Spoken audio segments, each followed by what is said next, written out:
మీరు అనొచ్చు, కంసలోళ్ళకి ఆయన ఎట్లా దేవుడు అండి? ఆయనే అంటాడు, నేను కంసాలి అగ్ని వంటి వాడిని అని. చాకలోళ్ళకి ఎట్లా దేవుడు అండి?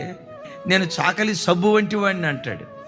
రాజులకి ఎట్లా దేవుడు అండి అంటావా? నేను రాజులకు రాజుని అంటాడు.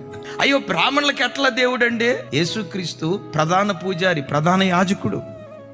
మా కాపులకు దేవుడు కాదండి అని అంటావా?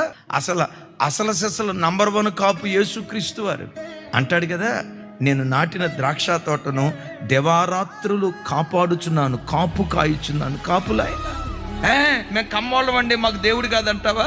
ఆయన మాటే కమ్మదనం. మేము మాదిగోళ్ళం అండి, యేసు ప్రభు మా దేవుడు కాదంటావా? దండోర వేసిందే బైబిల్. ప్రపంచంలో ఎన్ని జాతులు ఉన్నాయో, ఎన్ని కులాలు ఉన్నాయో, నాసిక రంధ్రాలలో ఊపిరి ఉన్న ప్రతి మనుషునికి యేసే యేసే యేసే నిజదేవుడు. ఆయన తప్ప వేరొక దేవుడు లేడు.